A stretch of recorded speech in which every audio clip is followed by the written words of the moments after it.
Hey, wine mermaids. This is the Peace, Love, and Wine podcast, bringing you happy hour conversations with awesome women on self-care, sisterhood, and creative living to reduce stress and maximize joy.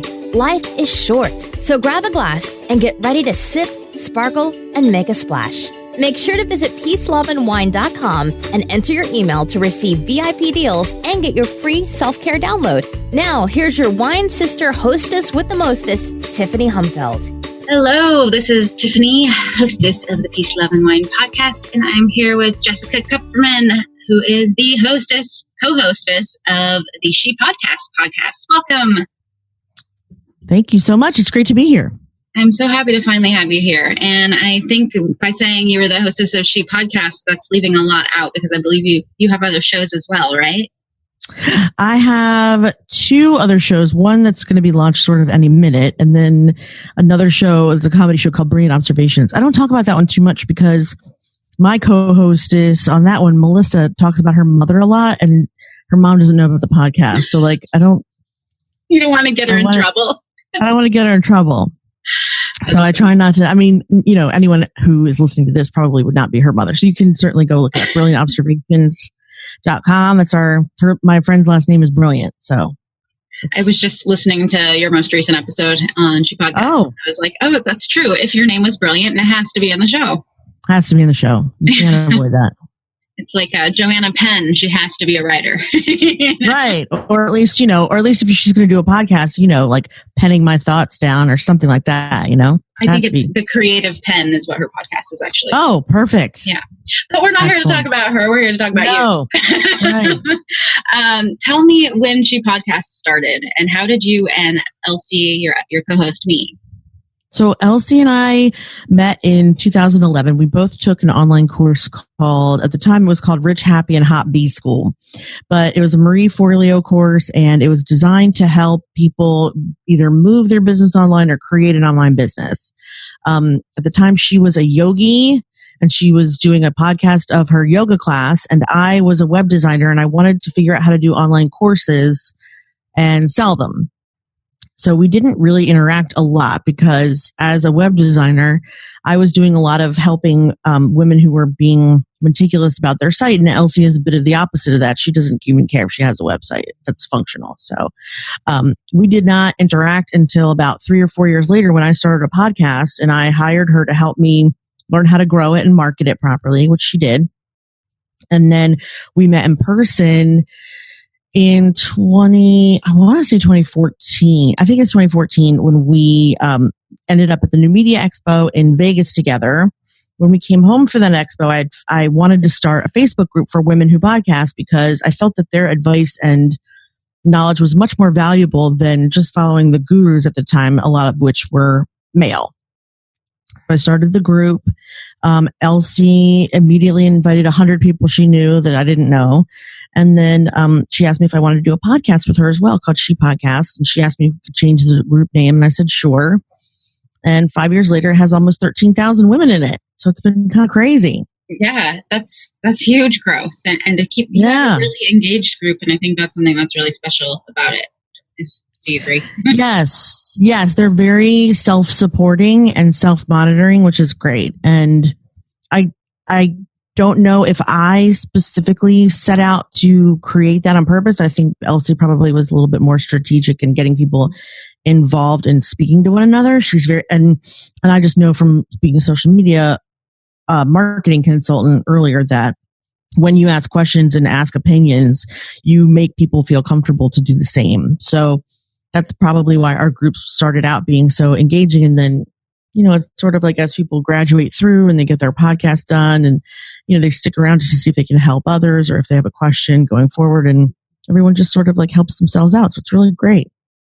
It is. And I have a couple groups that are much smaller that I'm not necessarily putting energy into growing, but there can be this thing where you put stuff out there and then you hear crickets. I mean, with anything, with social media, with crowdfunding as well. And so, I mean, it sounds like you were smart by teaming up with somebody who already had a little bit of a following, given that Elsie had her other podcast. What do you think? Yes. Like, besides the fact of asking opinions and that really helps the group will help to grow in the beginning, at least? Or what would you recommend now to somebody who's trying to grow a group? I mean, for me, so there's been a couple ways that I've kept groups, people interested in joining groups. One of them is definitely utilizing your own group, asking your members for advice. Another thing is getting people to talk about themselves. There's two things people love to do: give advice, even if they're not qualified, and talk about themselves. And so, and I had another group for Lady Business Radio, my first show, where I'd had something called Procrastination Station every Monday, and I would ask them silly questions, like icebreakers, like what flavor of ice cream would you be if you would be a flavor of ice cream, or how, what's your favorite television show, or what cartoons did you watch as a kid, stuff like that. And they're almost irresistible. People cannot help themselves. They have to answer for you. And I don't think they're helping. I just think they like talking about the stuff, and people love to procrastinate. So, so I feel like, then the feed or the comments would get really, really long, and then it would show up higher in the feed. And then I think other people would either be recommended the group, and, it starts to show up in people who are not in the group as, a suggestion because they're in similar groups or because they have similar interests. So I think the more you can get the people in the actual group to participate, the more it grows because other people start getting it as a recommendation. Algorithms. And I think the way that I think the way that you get people to participate is by asking them about themselves or saying, what should I do? Even if you know the answer already, ask, what should I do? And people will help you. Right. And you might get a better answer too, or a new perspective, right, that you hadn't thought of before.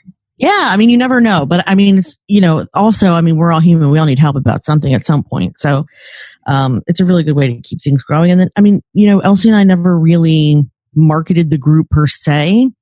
If someone wanted to do that, I would say tweeting about it, asking other people if they want to join it in other groups or on Facebook, I think is a great idea too. But I think people feel really hesitant about marketing their own stuff. So algorithms is a better way to do that if you are not cool with being like, I have a group, It's hard. It's really hard because you don't want to be pushy, right? But if you're not spreading the message, then nobody knows about it. Right. There's being pushy and there's being helpful. And if you can save the mindset that you're being helpful, then you won't sound pushy. Does that make sense? It's all about intention. Like, if the intention is desperation to join my group, it will sound pushy. But if the intention is to help people with their show or whatever your group is about, I think that comes across and it helps people want to join. Do you think that the group fed your podcast and helped you launch your podcast, She Podcasts? Yes, but there's 13,000 women in there, and Elsie and I don't even get 10,000 downloads a month, much less per episode. So I do think that all podcasts have a glass ceiling. There's just so many women podcasters who are going to listen to that show, period. There are men that also listen. There are men that listen to other shows. They either like us or they don't. I think people listen to, if they want advice about something they're doing, they usually listen to someone that they themselves can relate to. And there's way more men podcasters than women podcasters, which is why those shows are probably more popular. She and I never really focused on that because that first She Podcast was sort of a side project because we thought it was important, but we were both doing other things. And now it's grown into something that we both want to focus on. But we never really even looked at our stats to begin with. We were just doing the show because we enjoyed it. And immediately we started to get a little bit of feedback. And then before we knew it, we had about 1,000 downloads an episode. And we've stayed that for a couple of years now, 1,000, 2,000 an episode, which is good. Okay. Yeah, which, I've read that and you have advertisers because I heard you we do today talking about one. Things that I've read, just trying to, understand the market in terms of what it means to podcasts and expectations and whatnot, have said that, you need to get 10,000 downloads an episode to get anybody to want to advertise. Obviously, that's not always true because you have them and you just told me that your numbers are lower than that. Right. Right. So that's really interesting. But I think, again, you have probably super engaged listeners as well. That's true, but all podcast listeners are pretty engaged because think of the effort that it takes to press play on a podcast, you have to have an app or a way of listening. You have to know the title of the show or the author or the host. I mean, there's a lot that goes into even finding that episode in the first place, and then clicking play. You have to be in a position where you're going to listen for a relatively long period of time. People don't do that when they're about to get phone calls. It's not like the radio. So all listeners are pretty engaged. I think the key to monetization is building a community.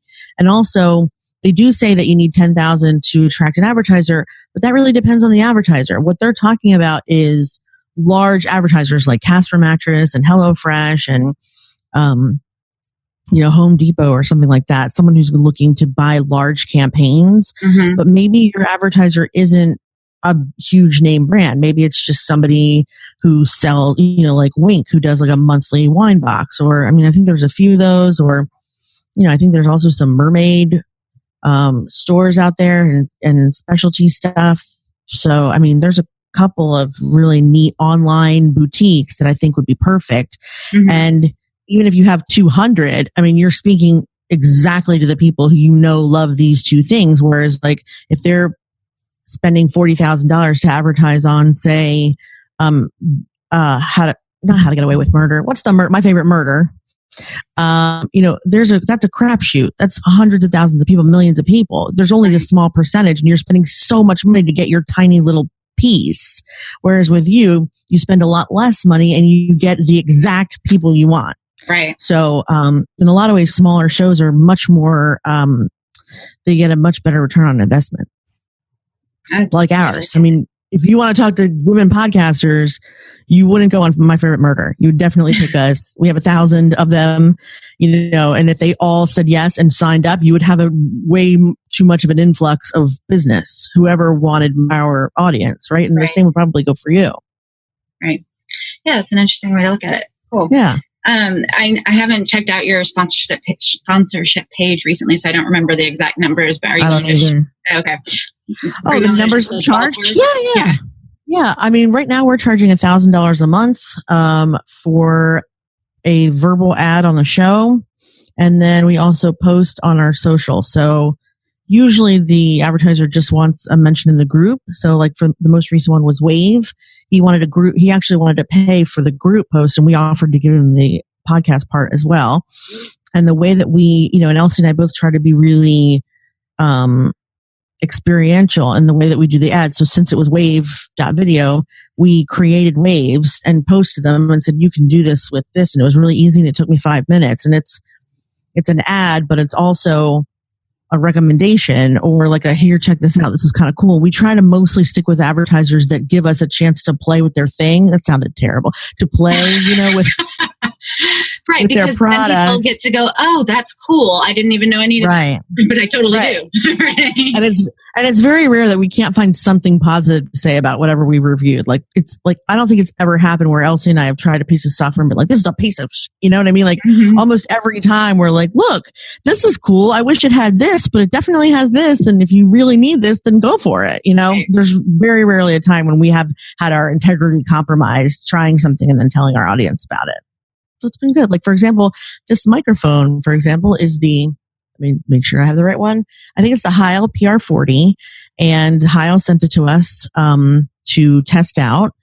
And the reason it's cool is because I think Heil is the only company that does microphones it's PR30. The 40 is for men, the 30 is for women. And I think the reason why is because it enriches their audio tone, and a lower voice should have like a lower number. And it's, and a higher voice should have a higher number. So clearly I don't speak like Neil Diamond. So I would need I would need the 40.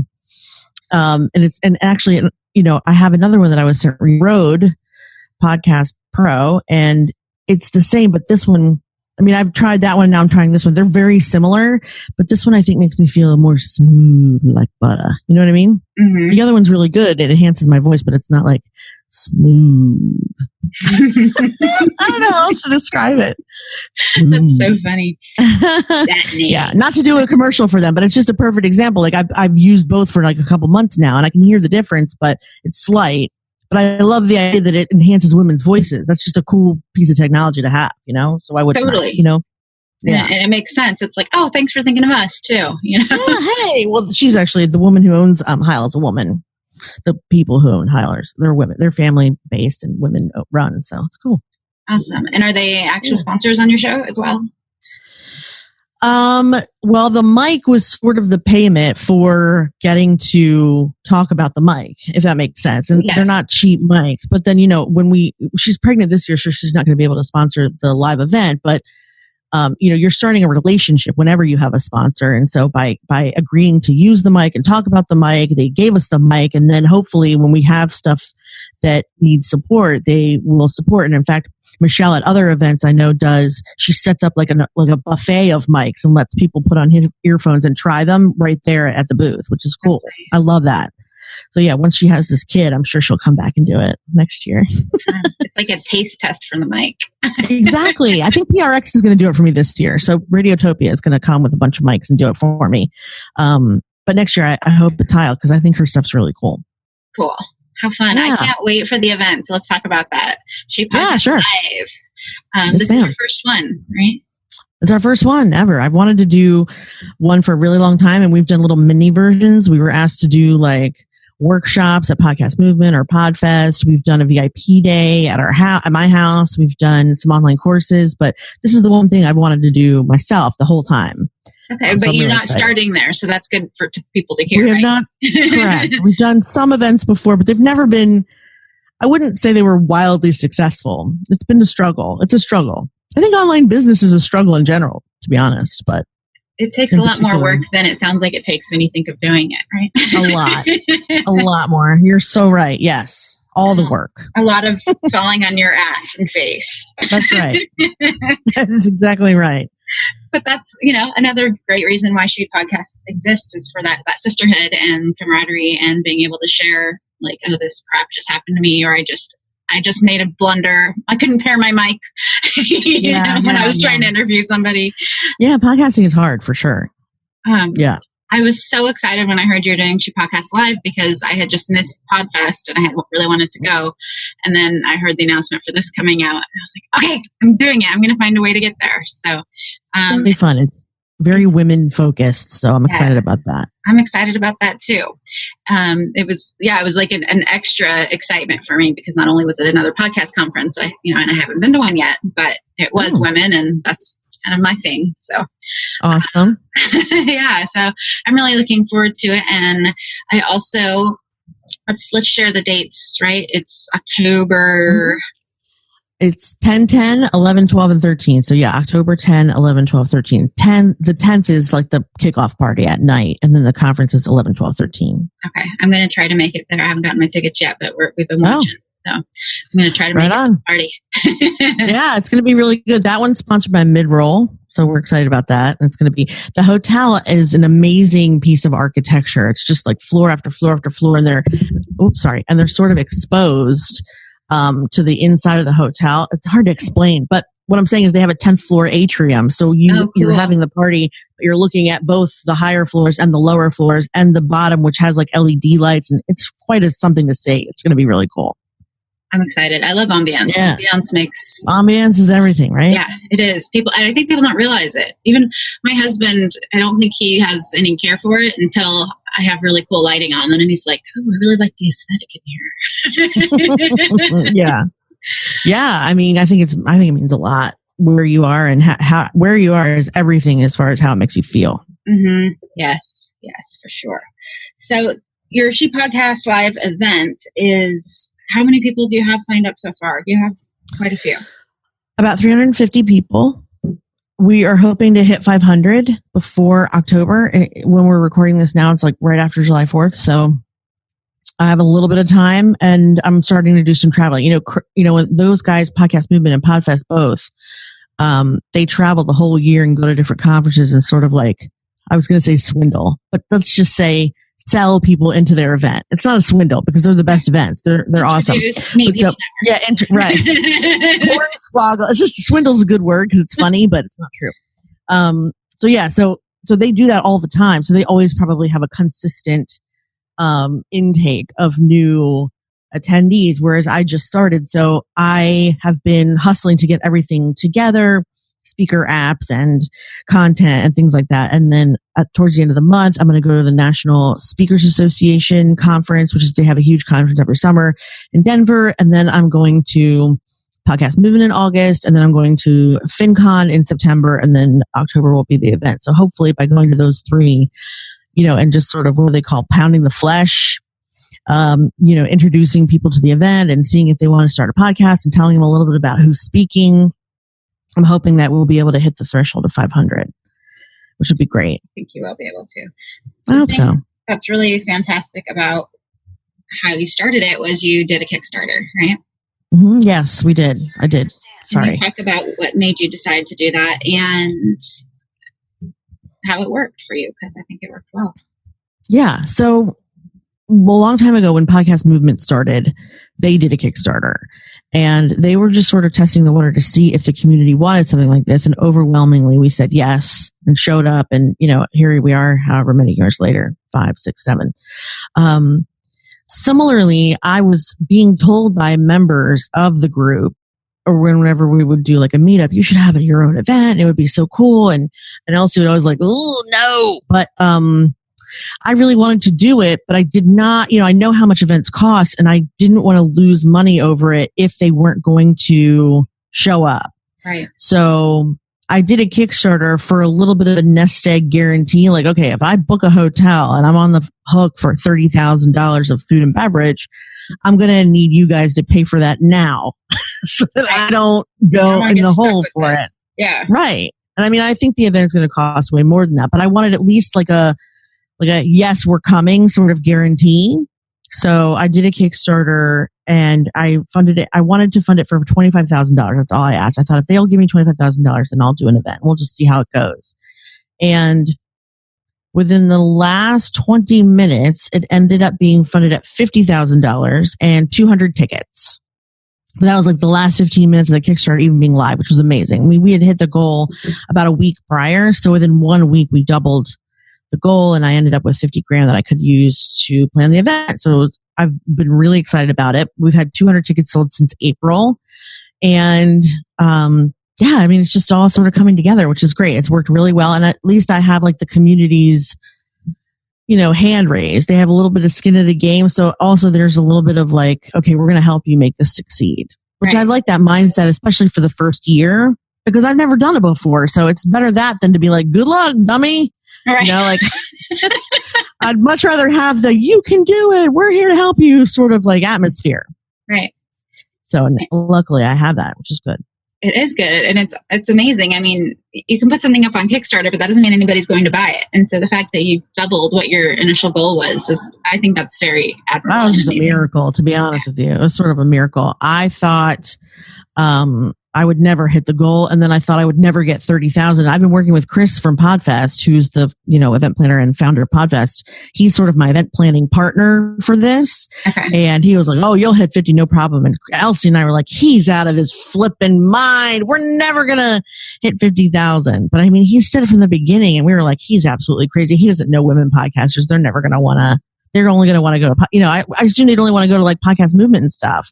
So we were overjoyed for that kind of response. And, and I felt very, very lucky that, we had that kind of backup from our community because we never thought we would get it ever. And also Kickstarter is the type of platform that does, the idea of Kickstarter is you fund something by purchasing the product. So we didn't exactly have a product. And in fact, since I'd never done it before, I also had no speakers, no venue, no sponsors, nothing. Mm-hmm. So they purchased a product that didn't even exist. And it wasn't like a pen that I was hoping to invent. It was like, like Kickstarter's a lot of like, here's a knife and it also sings howdy doody or whatever. Like I had no idea what was going to happen or where it would be or anything. I was just like, we want to have an event, buy a ticket to something. And that's why I feel like it was such a miracle. Because on Kickstarter, usually they're like, here's my invention and here's how it's going to work. And here's a video showing you all that. I had no video. I had nothing to show, nothing. So that's why it was kind of amazing. It's magical. I love it. It's magic. Exactly. You're all about magic. You're all about magic yourself.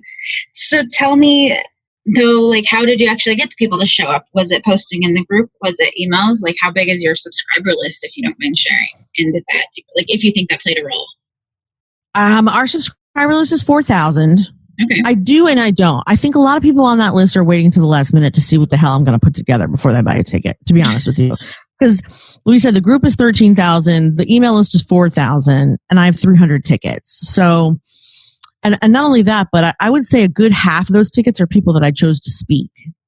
So that means that there's a, they're either giving away, they're in the process of giving away their tickets right now, or, they've donated that funding knowing that they would get a ticket for free at this point. So, one sponsor that's giving away 50 tickets, and he started that from the get-go, or right when I started selling sponsorships, he bought 50 tickets to give away to his audience. But, yeah, like, who are these people? I mean, I don't know that it necessarily has played a part, the email list. I think that we've just been around enough where people actually, I did an attendee survey and I asked them, why the hell did you sign up for this event? And the first 10 that came in were like, I just wanted to support Elsie and Jess, which I was like, cool, but that also is a little bit of pressure. But then eventually the survey started to roll in that were like, I've never done a podcast conference before.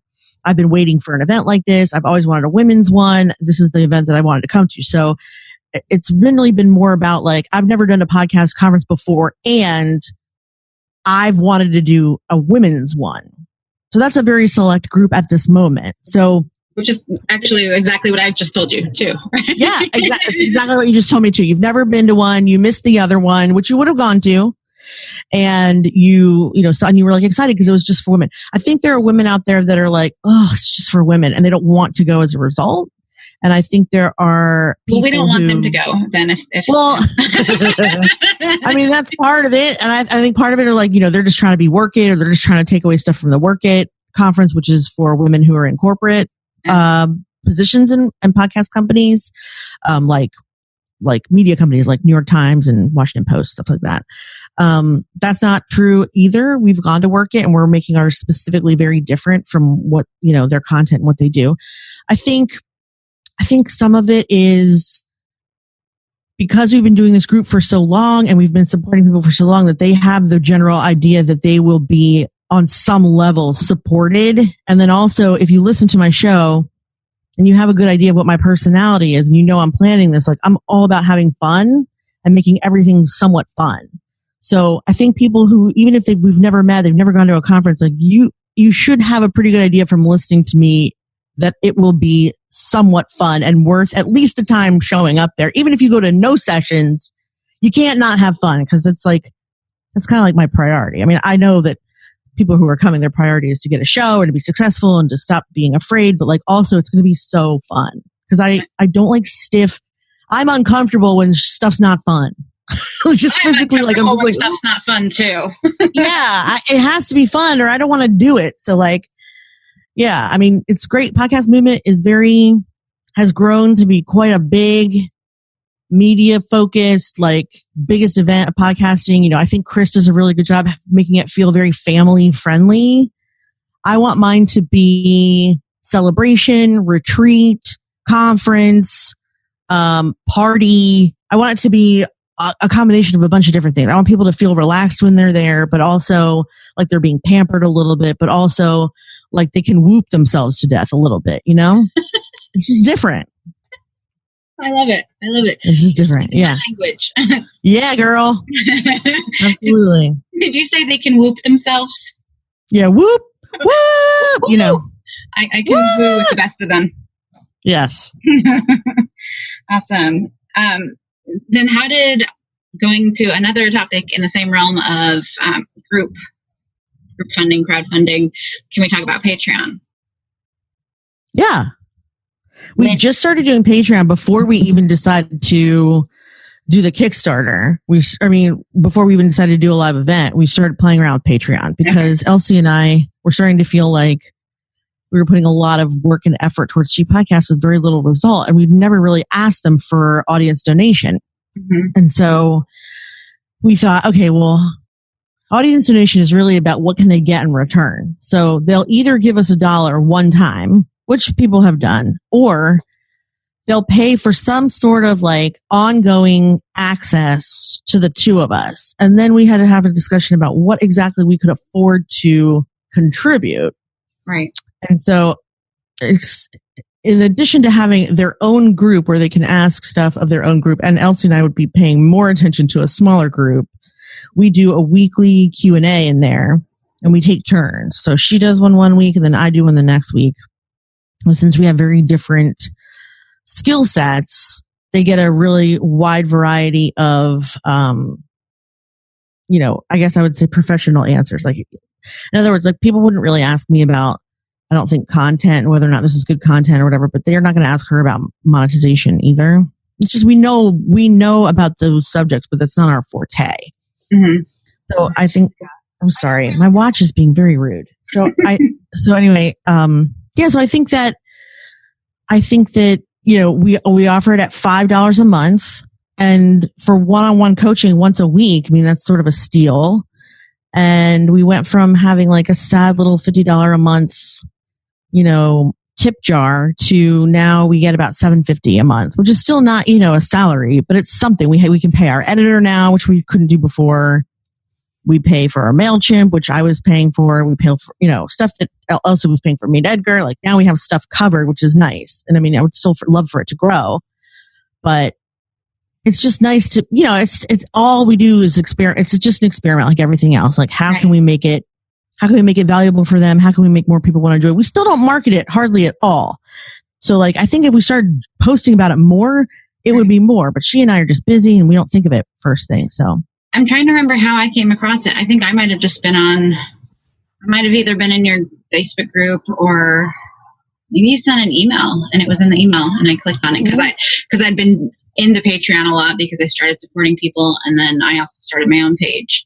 Cool. How's it going for you? Terrible. Thank you for asking. Sweet. I started and it was, you have to launch it, and it's one of those tricky things because you have to get a few people for anybody to want to join, and I'm still stuck. So like, how do you get your first 5 is what I want to know. I mean, the trick is offering them a product, even if it's something ridiculous like a 20-cent keychain. I think people sign up for stuff to get something in return. And that's why for me, just having them like, hey, if you like our group, be a Patreon, like that did not work for us either. It just wasn't enough. People feel once you give something away for free, they feel entitled for it to stay free, and for good reason. It's been free up until that point. So there's not a lot of incentive to support you. And in fact, you might even look like I felt a little bit like after the fact, like, hey, you could throw us some goddamn money, or whatever, but you can bleep that if you want. But like, I just felt a little weird about it. So this way now we have something that we can offer. Like here's our, if you want to be our patron, we would love that. Also, it's $5 a month. You get an extra group. I'd also like to throw in like a little tchotchke that we can send people, a little something in the mail, which I don't have at this moment, but we're working on that.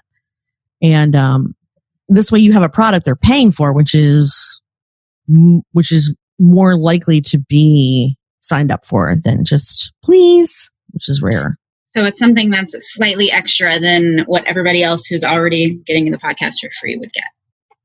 Yeah, exactly. You need to give them a little something extra for being a sponsor or a supporter. And why did you decide to do it as a live offering? I love it. I've only made it to like 1.5 of them so far, but what made you decide to do the live thing versus like, going on Facebook and answering questions? I guess that's kind of what you do, but I'm sorry, I'm not forming this very clearly. No, I know what you're saying. Yeah, why do we do it live as opposed to just like answering questions whenever? Right. I think because the commodity and the thing we're selling is our time, and it's too easy when you don't have a set appointment to give that time to just never give that time. Right. So announcing that we're going to be somewhere at a certain time on a certain day every week is something that the patrons can calendar in, expect, and know when it's being delivered, as opposed to like, hell, we'll just answer your questions whenever. Like, unless there's consistent proof of that, it's just another group they're in, which is kind of useless. So we wanted to offer something that was a little more tangible, that felt like one-on-one attention without having to coach everyone one-on-one. Like, this is us being live. You send your questions in advance. Even if you don't, we come on live. We'll answer your questions live. We'll consult you live. It's about a half hour, 40 minutes every time. It's a minimal time commitment for both of us, and it probably feels to the members of the group a lot like they're getting attention that they wouldn't be able to get anywhere else. Like Right. once in a while we answer questions in the bigger group, or step in or whatever, but we didn't want it to feel the same. This is the one thing we can offer that's not the same as what we would do anywhere else. Right. Is offer our, specific one-on-one attention. Yeah. That's the product, I guess, right? Right. And how did you get, I don't know if we covered that. How did you get your first few? Was it just you told a few people and they jumped in? We started joking. I think we mentioned on the show, hey, we have a Patreon if anyone gives a about it. Go ahead. It's shepodcast.com/Patreon. And, if you like the show or if you even learned one thing from it in the last 6 months, could you sign up and give us $1 a month? That would be awesome. Bye. We just started doing that. And there was a few. And then a few more, and then a few more, and then we put some effort into feeling like, what can we do with this? What can we offer them? What can we charge more than $1 for, other than just be our friend, kind of? And so we just started playing with it. Cool. But at first, it was a little bit of guilt. It was a little bit of a little bit of guilt. Do you get anything from today's show? Then go to Patreon, for Pete's sake. Give us $1. Cool. But that's easy to do. It's easy to ask for, and it's easy, I think, for the listener to be like, you know what? I get to listen every week, and there's a small way I can give back that's not going to hurt financially. Sure, I'm going to do it. Yeah. Right. I don't think it has to be phrased quite that way, but there are a lot of podcasters that say, I really want to give you value. I value your feedback. But also, it takes money for me to do this show, and I would really appreciate if you did get something out of the show to, give us a little tip in our Patreon tip jar. I think that's a nice way of being like, pony up, bitches. But Jewish Guild is kind of my thing because I'm Jewish, so it's easier for me than some would be. So, but yeah, I think just, letting them know that it takes effort and that you would appreciate their support. And I think it's a no-brainer for them to do it right away, especially if they consistently get what they need from you weekly. And could you tell if people signed up because they heard you on the podcast? Was there a way? At first, yes, because it's the only way we did it. Oh, okay. Everyone was doing it from the podcast, or if we posted it in the group and people would sign up that day, we knew it was from that. Okay. Gotcha. Yeah. We do pretty concentrated marketing so that we can see where it's coming from. Cool. So tell me, so you're being consistent with one thing at a time. It's kind of how I'm seeing. Yes, but only because we don't have time to do most things at a time. But it's not because we want it to be that way. If we could throw everything at the wall at once, we would. But we are just going let's play with our Patreon today. All right. And then Elsie will get a wild hair about Instagram. Let's see what happens if we post some stories on Instagram. All right, we'll just do it. Sure. And then, we'll forget about it for a little while and then we'll do something else. So it's really more about neither of us having the time to fully focus on experimenting with our marketing, right? But it also means that we know what works and what doesn't. It's also a good way to know what works and what doesn't is to fiddle with one thing at a time. Right. If you're fiddling with everything, how do you know what works? It's sort of like an A/B test with any scientific experiment, but especially with email. If you want to see what works, you don't change the entire email. You change the subject line, and then everything else is the same. You need one test item to see what works. So this is sort of the same thing with marketing. We'll just change one thing and see if anything happens. If not, we'll change one other thing. But everything else has to stay the same, or you don't really know what's working. Right. And are you tracking that somewhere, or are you just kind of casually doing it? I think I wouldn't say we're tracking it with a spreadsheet or anything, but we can see if stuff grows. If the channel grows, or if we have more patrons, or if we get more tickets, or if people engage more. I found on stories, people engage a lot more on the stories than they do on our posts, which is interesting. So we decided to have Emily start doing stories all the time because they seem to get a lot more engagement. And I've seen that our channel's grown a couple hundred. And, we're just kind of seeing, we're just thing we can do next. And is Emily somebody who handles all your social media? Oh, sorry, yeah, Emily Prokop. Yeah, no, she's also a podcast editor, and she does a show called The Story Behind. And she's been a podcaster for a really long time, and she's offered to help us. So we just sort of absorbed her through osmosis, play with the stuff and let her help us figure it out.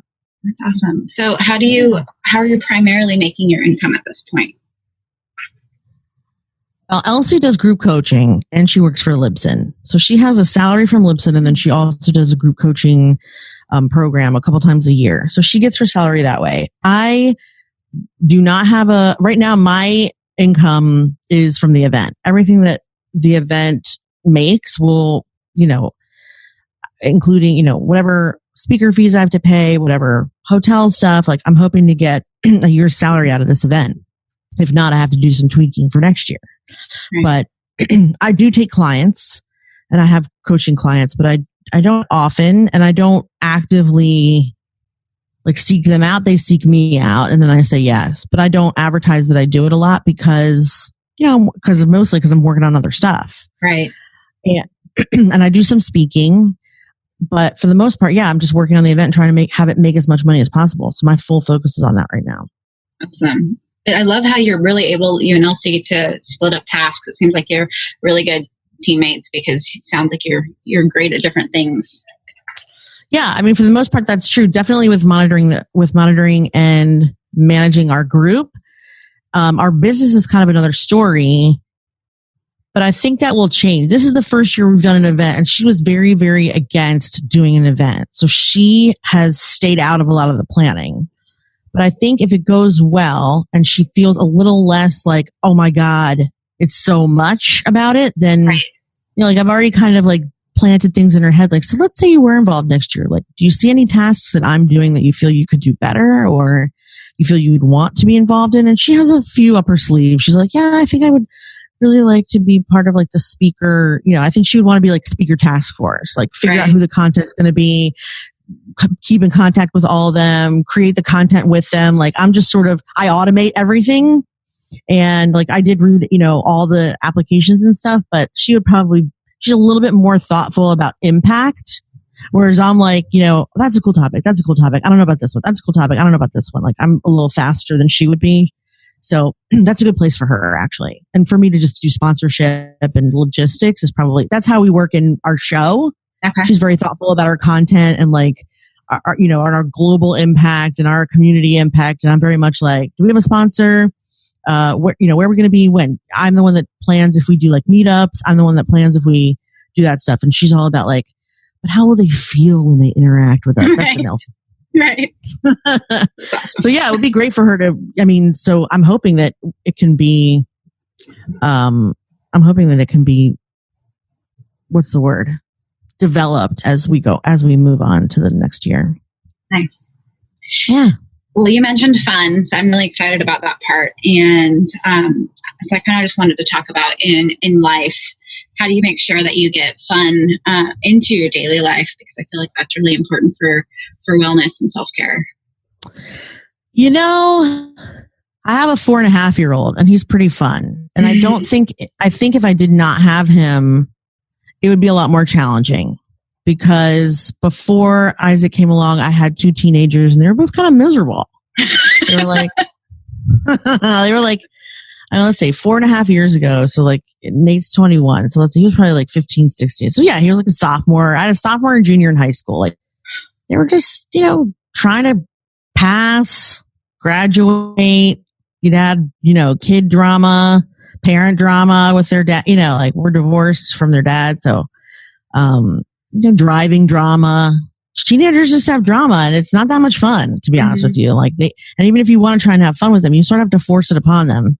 Right. And my friend Melissa calls it forced family fun time. But like I didn't really do that because they would give me a hard time about it. So until I had the baby, we did stuff on weekends together, like museums. Like when they were younger, we would find little adventures to take, like to Chinatown in Philadelphia, or we would go to the beach, or we would go to DC. Like we would do all kinds of stuff. But, then Scott and I decided to have a baby, and he is delightful. He has a delightful personality. He's extremely fun and funny.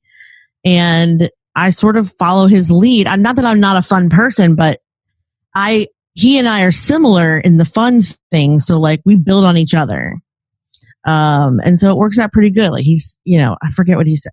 I don't know. Someone's been telling me that I should like record him just constantly because he's so weird and creative. So like lately he's been into rock and roll, and like we have to listen to rock and roll in the car every time. And like, I just can that's easy to build on, the rock and roll thing, and like pretending you're a musician or a rock star. Like that's an easy thing for me to relate to and build on. My husband's into superheroes. That's another thing that's easy to build on and have fun with. Pretending you're a superhero, being a superhero, watching superheroes, playing superheroes. All that stuff is easy to have fun in. But then also, I curse. I find that to be incredibly fun. Me too. And I curse a lot, and I try to make every email and the things that I put out fun. I try to have fun with Elsie when we're podcasting because she's really easy to tease. My other show, my comedy show, is all about comedy. So I'm often talking about people that, are easy to tease or weird stuff that's happening. And like my husband and then my mother-in-law just moved in with me like 2 weeks ago. And they can be fun, but they are not funny in any way. They are very serious people. But as a result, they are incredible, like, fodder for comedy. Right. Because serious people who take themselves seriously are like hilarious. If you've ever noticed, like they're hilarious. They don't want to be hilarious, but especially if they're OCD and they're particular about their bowls being in a certain place, like that stuff is hilarious.